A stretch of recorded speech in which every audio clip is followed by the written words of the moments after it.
Welcome to my podcast where I talk about all things related to money mindset, finance, business, and investing. My name is Royston Cumberbatch, a qualified accountant with over 30 years experience in finance and business. Coming from a very humble background, I have continuously challenged the assumptions and the expectations of what I'm capable of achieving for myself and others. Over the years, I've helped hundreds of entrepreneurs to decipher finance and to make more money and to run highly successful businesses. On this podcast, I will share with you tips, strategies, techniques, and tools that you can use to make more money, manage money better, and to maximize your success. All right, we got a very special episode for you today because we got one of my friends I met in the public speaking arena, and she's all the way from Southern California. Ursula Garrett. She's also with the firm Garrett and Associates CPA. So she's a big tax accountant, and she'll be giving us some great tips today of how you can run your business more successful. Welcome to you, Ursula, to the Financial Intelligence Mindset Podcast. So to start with, I want you just tell us about your backstory and just tell us a few interesting facts, maybe that people may not even know about you. Oh, thank you, Roy. And I'm happy to be here. So, oh my gosh, where do I start? I have so many interesting stories I can tell you. But let's just say right now what I do is I have the CPA firm in Southern California. And yeah, we do taxes. Everybody does taxes. You can find anybody to do your taxes, right? But what we do here is we actually help you to plan what your taxes are. If you have a business, we want you to know what your tax answer is, how much you're going to owe or how much the government's going to owe you before the year ends. So when you file your tax returns, that's just compliance. And to some people, taxes may not be as sexy or as interesting as others. But to me, taxes can be the sexiest part of business there is. Because what's sexier than saving money, huh? This is sounding good. Keeping your own money. And so an interesting thing about me is, yeah, I started preparing taxes when I was in high school. I used to help my aunt prepare taxes. Never thought I would be an accountant. Never thought taxes would be my life. You know, I started college as an engineer. Wow. Because I did well in math and science. So I went to a small high school in the South. And if you do well in math and science, then you had to be an engineer. Well, I just did not have the engineer mentality. I have lots of engineers as clients. And let me tell you, they prepare their taxes before they come in to see me, and they just want to see how close I can get to their numbers. That's the engineer's brain. An interesting fact about me is, in high school when I was 16 years old, I used to drive a school bus. They used to allow that. Can you imagine? Wow, serious? Being 16 years old and driving a school bus? Oh, that's quite Other cool. people's kids. I didn't know that. Yeah, so your story is quite interesting in terms of you had an engineering background. I think it's amazing, right? Because when I was at school, I actually did O-levels engineering, and I did maths and physics. And as a matter of fact, I did maths and physics up to A-levels. But I also did accounting. So it's quite interesting for you to become from an engineer to an accountant. That's quite an interesting twist. And then you said that your engineering friends or whatever, they actually do the tax return themselves. Is that correct? My clients, well, not really. Some of them, they work on the numbers and they figure some things out. Like I have this one client, every year he computes his required minimum distribution. And what that is when you turn 70 and a half, you have to start taking money out of your retirement accounts. The government doesn't allow you to hoard it, to just keep it. You have to start taking distributions. And so he's a retired engineer. And every year he calculates it for himself. And then he has me to calculate it and his financial advisor to calculate it. And he wants to see which one of us is going to get closer to his number. Okay, cool. Sounds good. Yeah, so wow. So what was it like growing up? And so do you always grow up in California? Where did you actually grow up? And then, in terms of your parents and in terms of their approach to money, their approach to wealth, what were some of the earlier things that they taught you that kind of stuck with you as you grow older in terms of money mindset? Because obviously this is the Financial Intelligence Mindset Podcast, right? So Yes. What I always try to do is to tap into people about the money mindset. So I guess yours might have been formed at an early age, but how do your parents help you to form your money mindset? Well, when I grew up in the South, we were poor. So I grew up in South Carolina, actually. So I'm a poor Southern girl. And my father was an alcoholic. And so he would make money, but he would spend it all drinking and doing whatever it is that he did. So my mom always had money hidden. And I find that to this day, I can dig around in my purse and I find money in my pockets because I'm always stashing money someplace. Because that was something I got from my mother. Every place that she went, she was always hiding money and stashing money so she had it that he couldn't get to it and he couldn't figure out where it was. So she always had to struggle to make ends meet. When you have a partner who has habits, what did they say? The vice of one man can feed two children. So, my father was a smoker and a drinker. That's two vices. And, he had 5 kids. So 4 of them went hungry, right? If you use that theory. So I've always saved money. So I have savings accounts here, there, and everywhere. And that's always been my thing. If I know that I have a little pocket here, no matter what happens, I can go dig into this money. In fact, I even named some of my accounts Ursula's Secret Stash or something like that. So like I have every Friday, I have money going to an account that's called Ursula's Secret Stash, and it automatically transfers from my checking account into that savings account. And so my thing with money is, and one of the things I try to tell my clients, in this country, in the US, we have a social security system, and a lot of countries have that, where money comes out of your paycheck and it goes into a retirement fund. You don't have any control over it. You don't have access to it until you reach retirement age. You don't get to decide how much goes into it, how much you get out of it, and when you get it out. You have very limited control when it comes to that. So you have to think of that Social Security as a safety net. That's not your money to retire on. So my goal is always save money so that you have money to live the life you want to live when you retire. That's one of my goals when I think about savings. I love it. So you have to have a safety net while you're working, and then you have the safety net when you retire. And Social Security is your safety net. And so you want to invest your money and diversify your investments to make sure you have money to live off.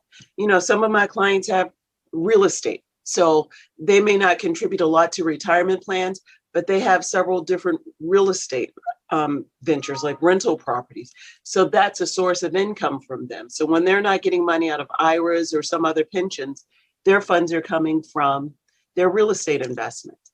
And some of them do really well with that. And that's one of the things that I help them to manage. Other people put their money in the stock market.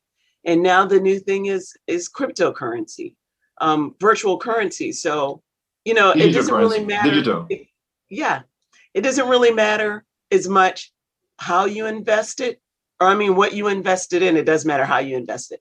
What you invested in, what matters is that you're actually investing. I love it. Mm-hmm.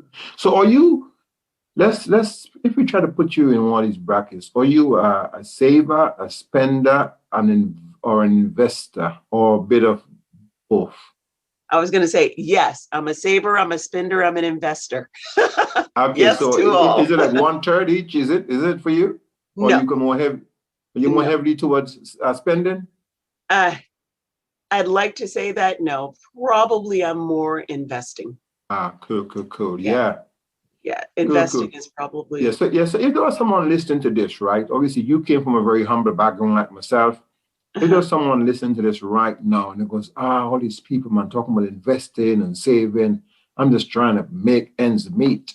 What are some tips you have for someone who is right now just trying to make ends meet, and you're just trying to say, okay, how can they probably, use their mindset, their financial mindset? What are some of the things that they can do as a first step to say, advancing towards, having more, acquiring more?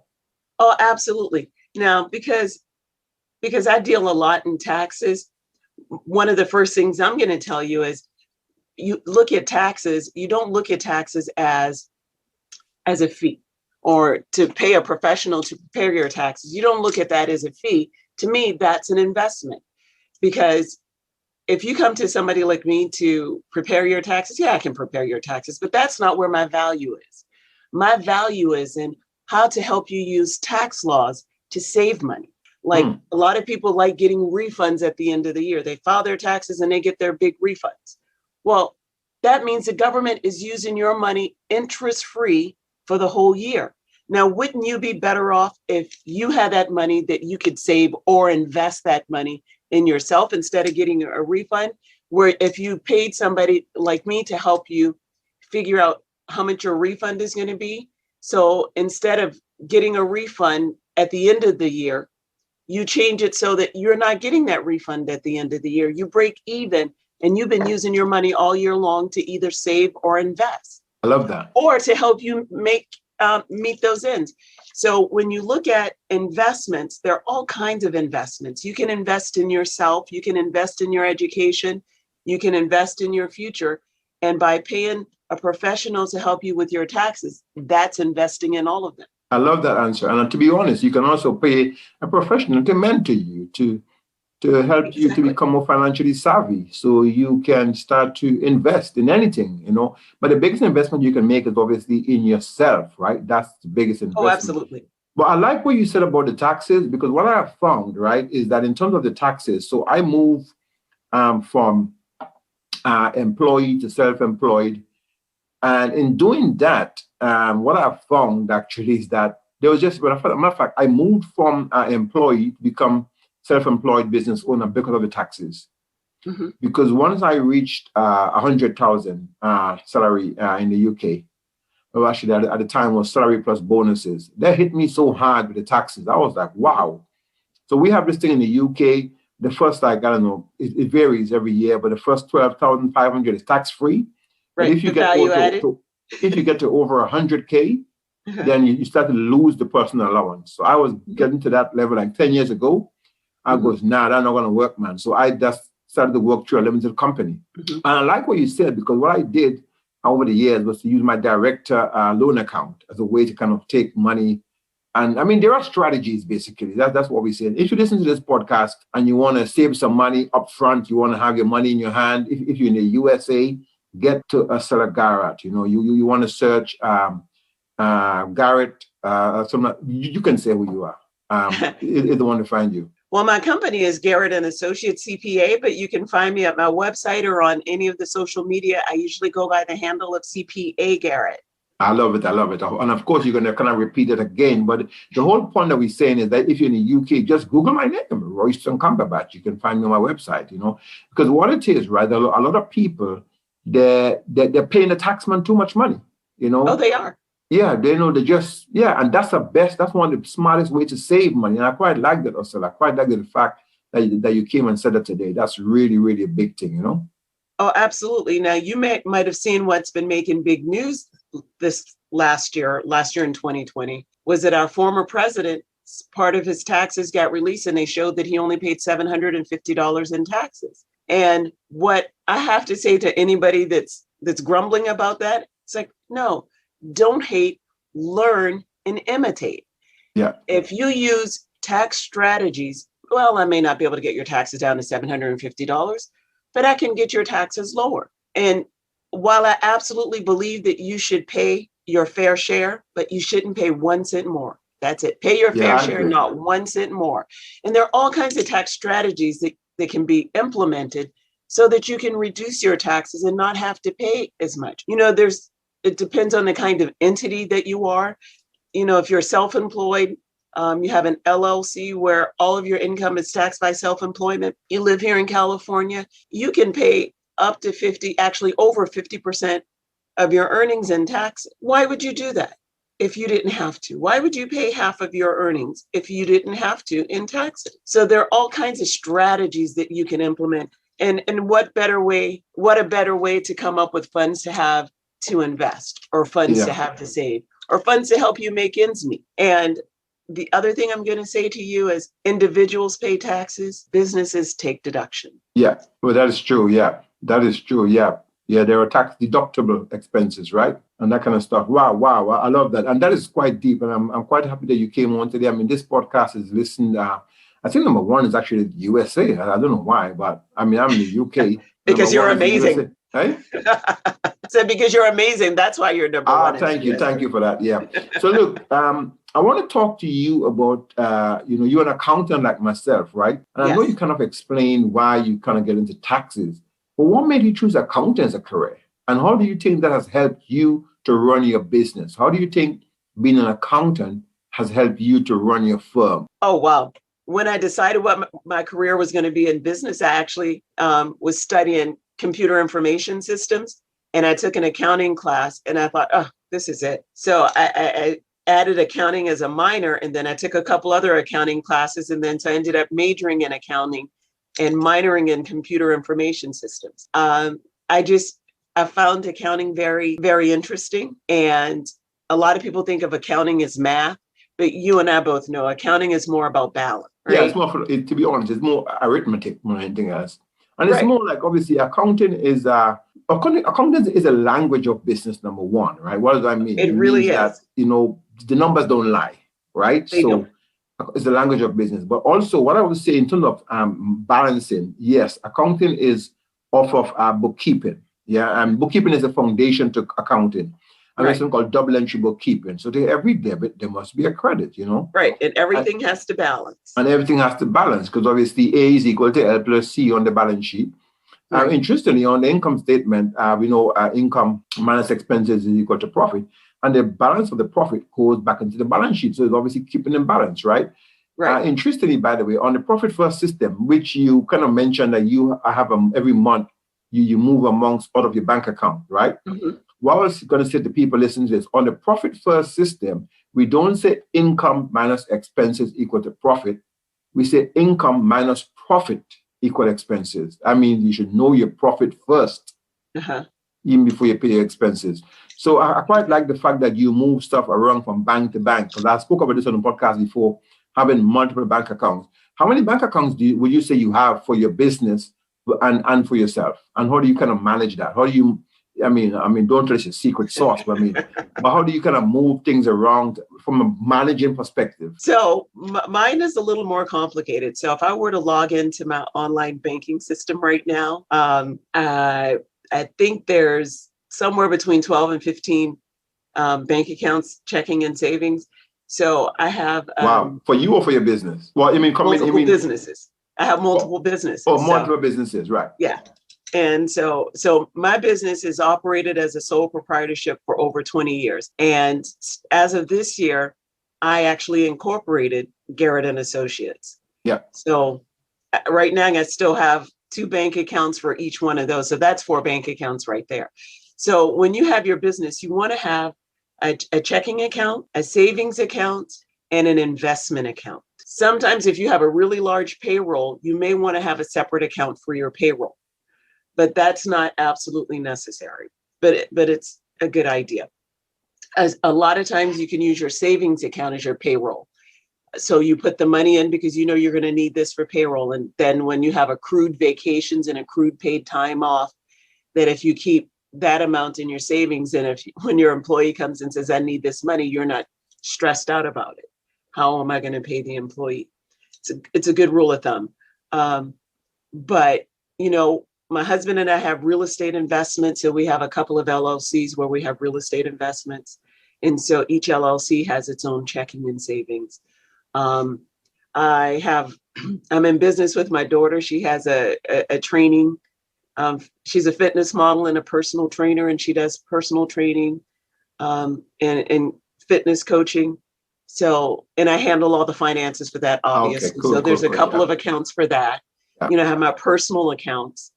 And so the accounts just start to add up. Yeah, I kind of get an idea. So someone listening to this and might be thinking, isn't that complicated? She got all these accounts. Well, what I found is that having multiple bank accounts is actually easier to manage your stuff. Because, for example, you said like payroll, you can just, if you know your payroll at the end of each month, or even your expenses. When I started working in London for an insurance company, I was what is called a cash management and expenses accountant. And effectively, I was managing the service company, and the service company itself had 30 bank accounts. I mean, that account for each currency. But then even within the GBP account, they have different accounts as well, you know. So I kind of get the idea, but many people don't get the idea, right? I think there are huge benefits from doing that. So, okay, so just to move things on just in conversation, what's your biggest money mistake? I mean, you have lost money or you made a bad decision. I mean, what does that look like for you? So my biggest mistake was once I went into a business partnership with somebody I didn't know as well as I should have. And when this person told me how much money they had, I took that to mean this, because she said, here's how much money I have for us to start this business. And I took that to mean this is how much money she had to invest in us starting the business. That was all the money she had to live on. And she didn't have 100% of that to invest in the business. And we didn't get it clear up front whose responsibility was for what. And I was thinking we're going into business together, and she knows that I already have my CPA firm and my time is committed there, that she was going to be managing it. She was always running off doing other stuff. And I had to go in and do stuff. And she thought we'd just hire people. It's like, okay, where's this money coming from? How are we going to get, customers into this business? You're hiring people to handle the customers. You're putting in a safe. Seriously, she put in a safe to keep the money that we were not earning. Oh, no. Yeah, I know. People sometimes don't think right. Yeah. Yeah. She took payroll money and used it to go and put in a safe. And I go, I'll put that money in the account to cover payroll. You took it and went and put in a safe. So you're going to have to come up with money to cover payroll. These are all people working when that's what you were supposed to be doing because you don't have another job. So you always have to have everything in writing. You have to have what I'm always preaching to my clients, my children, to anybody who will listen is you have to manage expectations. But to manage those expectations, you actually have to have a list of what those expectations are. Yes. And in this situation, I did not manage my expectations very well. I didn't have it clear on who was going to do what. So I found myself running two businesses. She didn't like that I expected her to work. She just wanted to be a business owner. She didn't really want to work at it. Yeah. And so she ended up, because I expected too much from her, she backed out of the partnership. And so that left me with two businesses, and I had to figure out a way to close down this business because it was not profitable. And I did not have the time to put into it. So that was my biggest mistake, was going into business with somebody I didn't know without clear expectations and understanding. But it's amazing. I share a similar story, right? I actually went into business with a friend of mine. We planned the business for 2 years. Mm-hmm. I had a full-time job. He said, look, Roy, I'm just waiting on you to leave your job, man. I've got money. I can put into this business. We can blow it up, I went and studied all the marketing I can, all the Google ads. I mean, that was like 10 years ago, you know what I mean? I set up a very nice website. It was called Integritas. Mm-hmm. And we actually had the business. We had a customer. We started making money.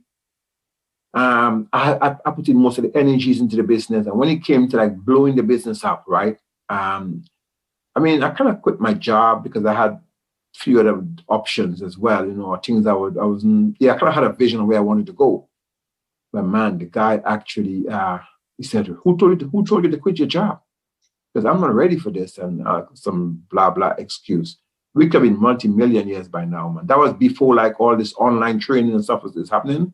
Mm-hmm. We were going to do like a accountancy. Matter of fact, it was going to be integrated. It was going to be like training courses, an accountancy firm.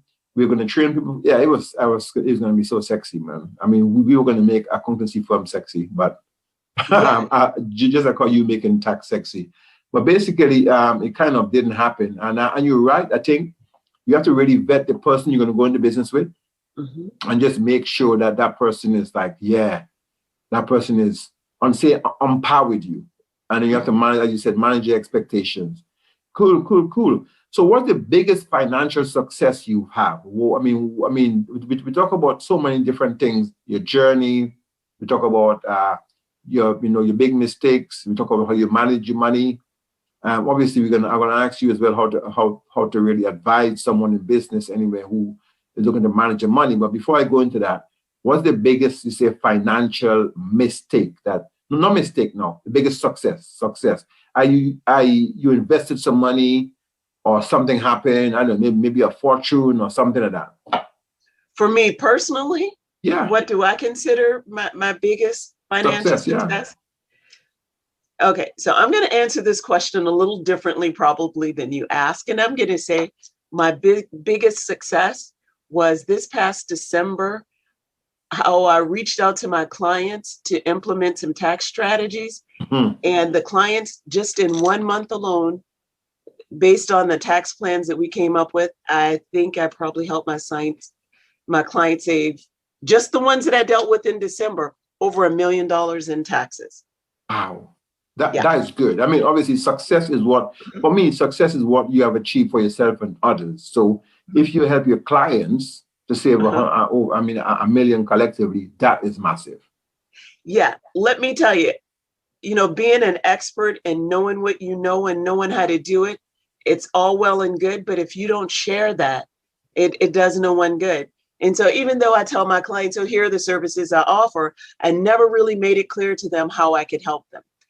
And, I just got really inspired by the pandemic. And fortunately, some of my clients did really well in the pandemic. And I saw that and I'm thinking, oh my God, they're going to owe all these taxes. And if they wait until next year and they come in to see me and I tell them that they all owe all these taxes, they're not going to be real happy with me. So that was my motivation. So I picked up the phone and I started calling them. Hey, you know what? I'm looking at your numbers. And I said, you're going to pay a lot in taxes. We're going to have to do something.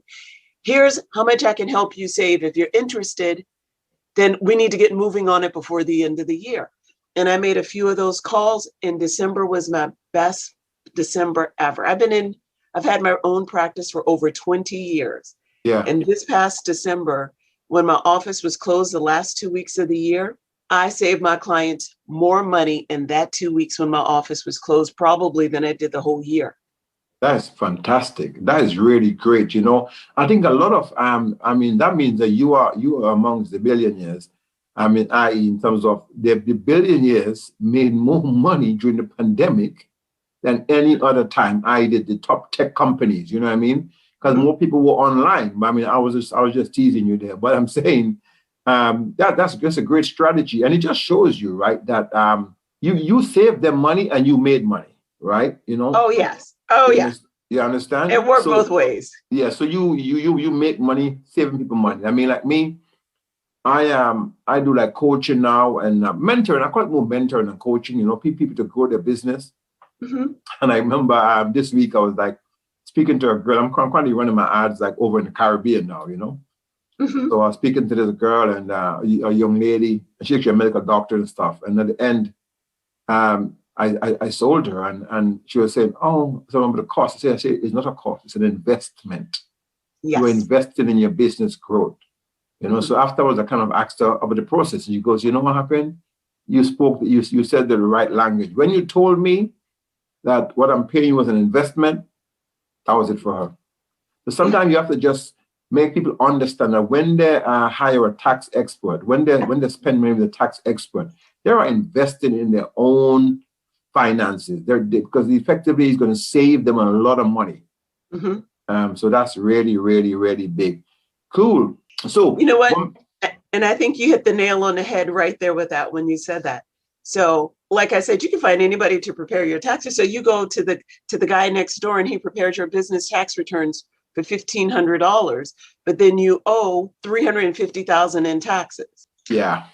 You come to me and say, maybe I charge you $15,000 to do your taxes and implement my tax strategy, but then you only owe $60,000 in taxes. So you tell me, was that $15,000 investment worth it? Yeah, because people how much have to be smart. People have to be smart, and that's exactly. why I say financial intelligence mindset is making decisions based on information, right?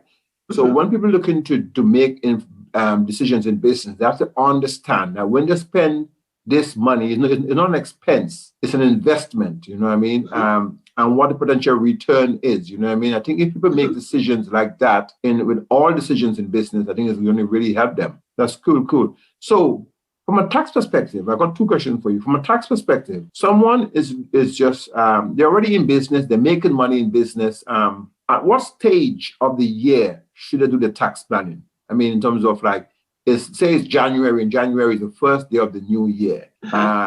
At what stage should I do the tax planning? Is it during the new year? Go ahead. No. Hey? January 1. Okay. You should start your tax planning on the first day of the year, and you make sure you're tax planning all year long. When the year ends, you should already know what the tax consequences of the year are. When you file your tax returns 2, 3, 4 months later, that's just a matter of being compliant. You already know the answer because you've been planning for it all year. If you plan all year long, there are no surprises. Now you show up to me on March 1st, hey, I need my taxes done. There's not a whole lot I could do for you for the previous year. So you show up March 1st, 2021, you show up in my office on Monday, and say, hey, I need my taxes done. It's too late, yeah. I'm just going to help you be compliant. There may be a few tax strategies we can implement, but nothing that's going to make a huge difference. And I'll tell you, well, we might be able to save you a little for 2020. But on March 1st, 2021, we can do plans, and your 2021 is going to look completely different than your 2020. So anytime during the year, but the earlier, the better. It gives you more time, gives you more time and space to structure what tax strategies you're going to implement. It gives you time to, if you're a spender, if you're a saver, you have time to move your money. We do some income shifting strategies. That's one of my big tax strategies is income shifting. So when you have different business entities, you can shift your income between the entities and the ones that have lower tax brackets. We have all kinds of new tax laws that were employed in the last few years, and then some in the last year, where the maximum corporate tax rate is 21%, whereas the maximum personal tax rate federally is 37%. So now why wouldn't you shift some of that income that would be taxed at 37% to income that would be taxed at 21%? Or investments, the maximum capital gains and qualified dividends tax rate is 20%. So you're looking at places where you can funnel your money to where it's taxed at a lower tax bracket than it would be if you stayed in your own personal tax bracket. And you might say, why doesn't everybody do that? Why would you leave your money in the 37% tax bracket? Well, you probably want some of it there because when you have an S Corp or an LLC or even a sole proprietorship, depending on the kind of business it is, you can exclude the first 20% of your earnings from your taxes. So you just have to find a way to shift your income between the different entities so that you're able to take advantage of all the tax strategies that are available.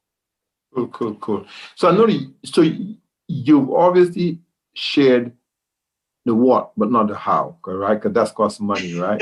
yeah, I get it. Well, I can tell you how, but it's not just that simple because for each person, if I were to prepare a comprehensive tax plan for you, it would be specifically for you and it would work for your business. Now, if I tell you how, you're not going to have all the intricacies of, okay, so how do you know how much to go to this? I can't teach you what I've learned over the last 20 plus years in an hour or two.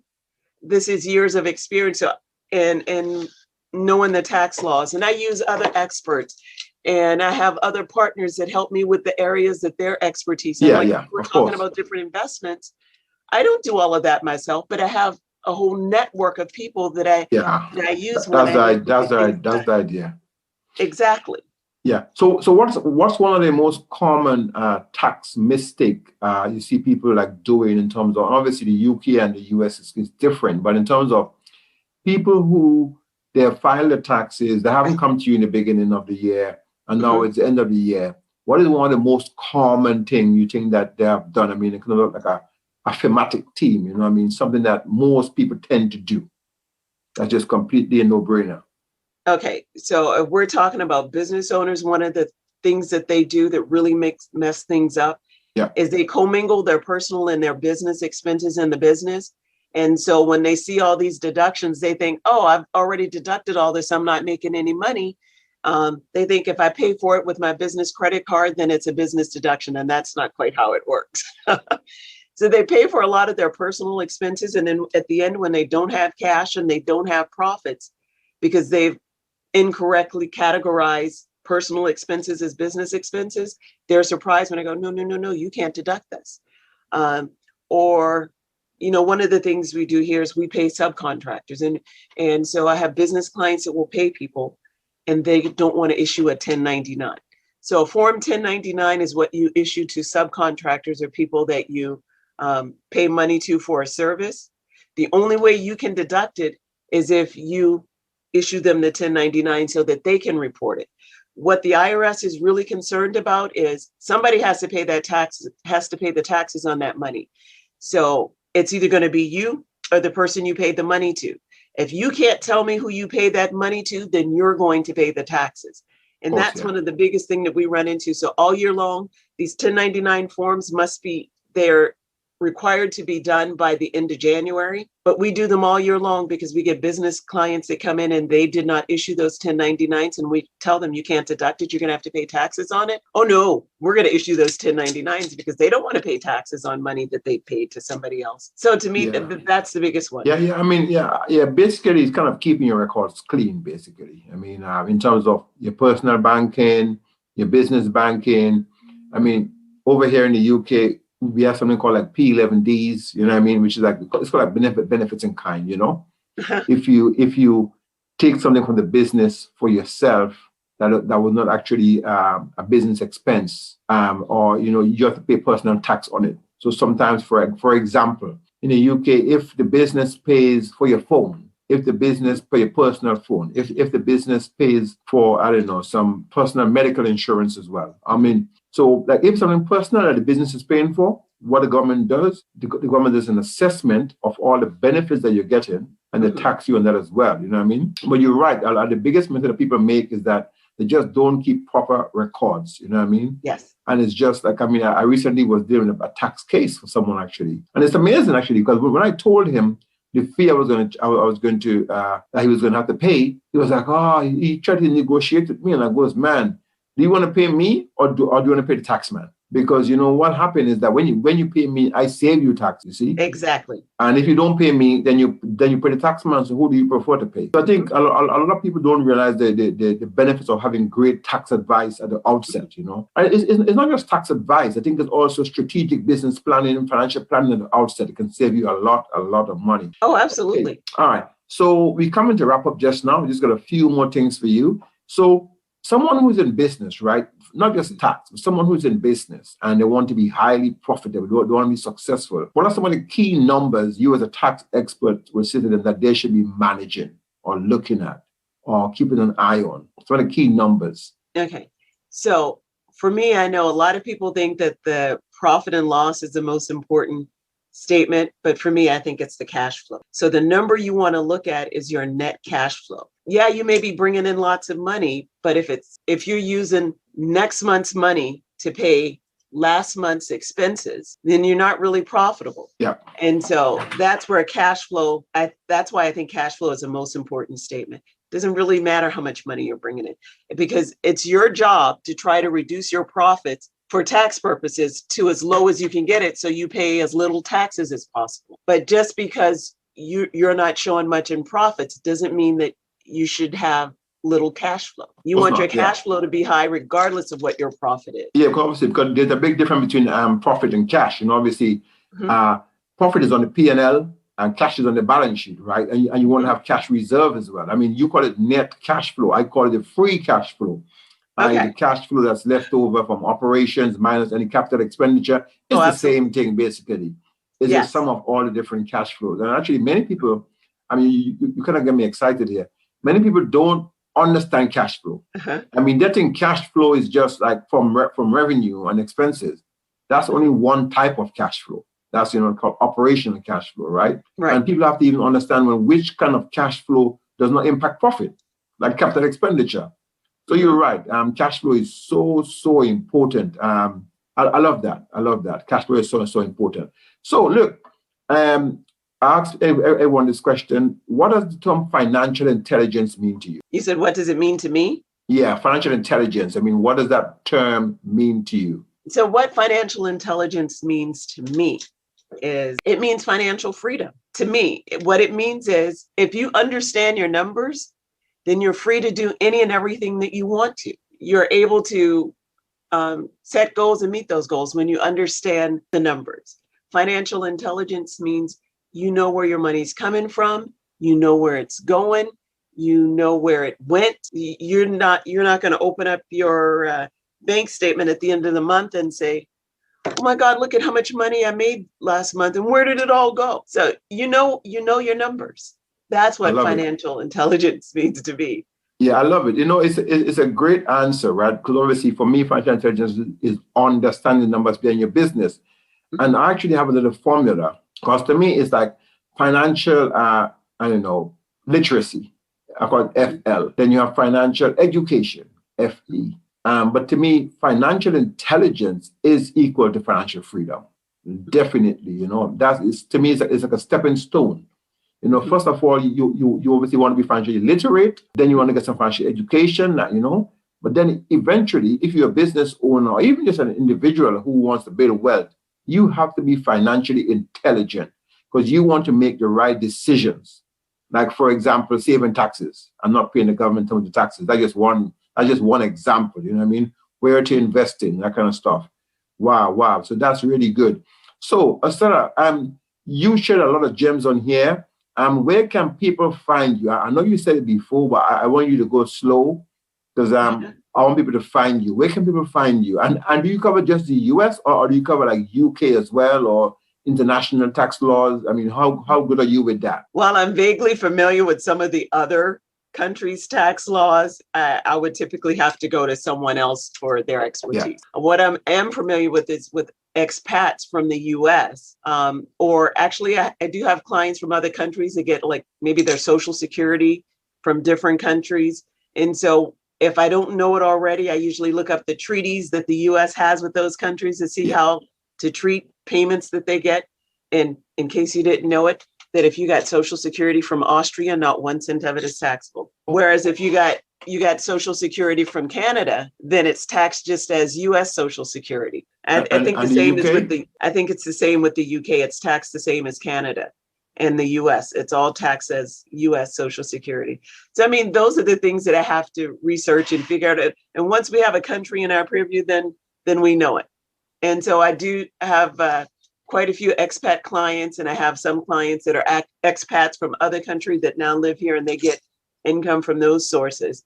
But as far as business taxes, actually in other countries, not my area of expertise. But if you want to find me and find out where my areas of expertise do lie, you can try my website. It's CPA Garrett, www.CPA Garrett, as in Certified Public Accountant, CPA Garrett. And if you want to find me on social media, on LinkedIn, I'm Ursula Garrett.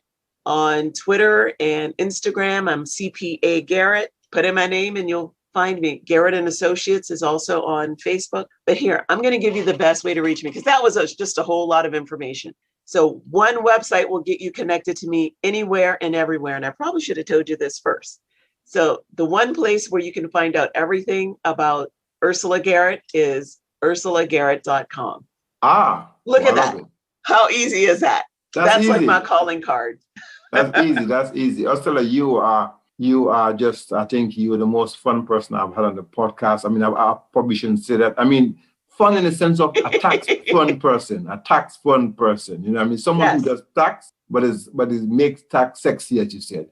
You have made tax and finance so sexy, man. It's so good. Actually the way you spoke, the way you and also you share a lot of stuff. So hopefully, I said it to everyone who come on, when you make a lot of more millions, then obviously I get you on again. Or maybe when you make billions, I get you on at the second round to tell us how did you do it. As you know, I'm on a journey of just imparting knowledge, sharing knowledge. And I quite like what you said, actually. What's the use having knowledge and not sharing the knowledge? And obviously, we met at the Public Speaker Academy. And obviously, we wouldn't speak anymore about that today. But yes, we were on a mission. We ourselves were on a mission to share stuff, right? To hit the big stages and share stuff. So It's a heartfelt joy, to have you on the Financial Intelligence Mindset podcast. And I want to wish you all the very best wishes, all the big goals that you have coming up, right? And I'm sure that we will be speaking very soon. Yes, thank you. I appreciate you having me on. Cool. Thank you very much for listening to my podcast. I hope you enjoyed the show. You can find out more about me by Googling my name, Royston Cumberbatch. I'm on all the social media, Facebook, Instagram, and LinkedIn. You can find me on YouTube as Roy Cumberbatch. And if you are listening on YouTube, please hit that subscribe button, or you can find me on my website at www.racmacs.com. That's RACMACS.com. It'd be great to hear from you, and do feel free to tell me about any topics you want me to cover on future episodes. Until next time, be good to yourself and others, keep positive, and reaching for your financial goals. Bye-bye.